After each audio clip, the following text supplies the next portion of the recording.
President Trump's campaign, as you heard, says there's a double standard here, that Biden and other Democrats said that during the Justice Kavanaugh hearings that women who came forward should be believed, as Rick was talking about. Do they have a point? Are Democrats not holding themselves to standards they set? I'm amazed that the Trump campaign and the Republicans are talking about a double standard in this, and you would think that the Republicans and the president, who has various up to 20 allegations related to this, would want to engage on this topic. It's a little bit like the Houston Astros accusing somebody else of cheating in baseball. There's a point to a degree with some people. I thought the vice president handled this well, a little bit late, but well on Friday. He gave credibility and he gave some space for Tara Reade, said she should be heard from. But, oh, by the way, it's not true. And I'm going to go ahead and find out if there's anything that was ever filed on this. So I would be shocked if the president wants to talk about moral fitness or affairs come this fall. I would be shocked if that's what he wants to talk about. On social media, basically, it's the hypocrisy of the defenders of the party of Bill Clinton and the defenders of the party of Donald Trump, right? That's what every social media debate devolves into, is some sort of whataboutism on those two gentlemen. Well, Chuck, I think also to Amy's point, Republicans are focusing on how Brett Kavanaugh was handled and how the media handled Brett Kavanaugh, how Democrats talked about Brett Kavanaugh.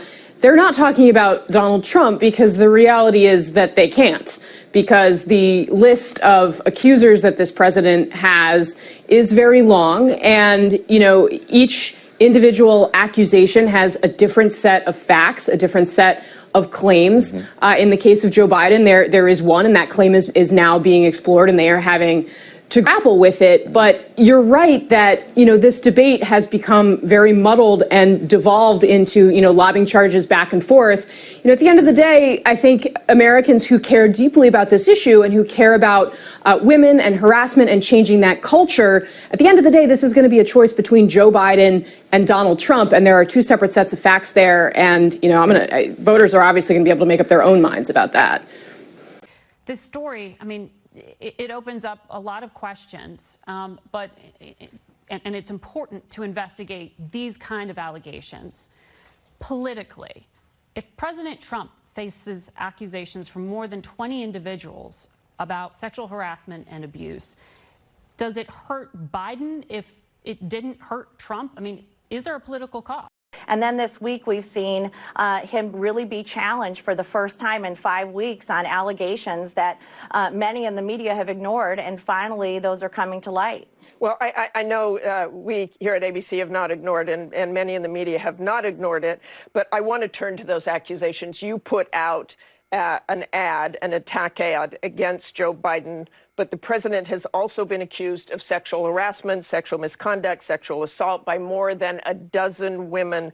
And in a radio interview on Thursday, President Trump said, while Tara Reade, the accuser, sounds credible, I would just say to Joe Biden, just go out and fight it, adding, I guess in a way you could say I'm sticking up for him. Is he sticking up for Joe Biden? And how far will you go with these attack ads? I'm going to take issue with the media ignoring this. It has been appalling, the hypocrisy as to how Brett Kavanaugh was treated versus Joe Biden. Brett Kavanaugh, every accuser was put on TV. It was wall-to-wall coverage. They went into his high school yearbook. They said he needed an FBI investigation. Michael Avenatti was on TV accusing him of gang rape from an accuser who'd never even met Brett Kavanaugh. And then you go to Joe Biden. 5 weeks of silence, 19 interviews without a single question. He won't let people go into his records in the University of Delaware. They're calling on the DNC to do the investigation. It went from me too, me too, me too, to move on, move on, move on in a nanosecond because he's a Democrat. And the hypocrisy is appalling, and it's not just from the Democrats, it's from the media. And I'll tell you, I think any outlet that conducted those 19 interviews and didn't ask a single question should be disqualified from conducting any part of a presidential debate.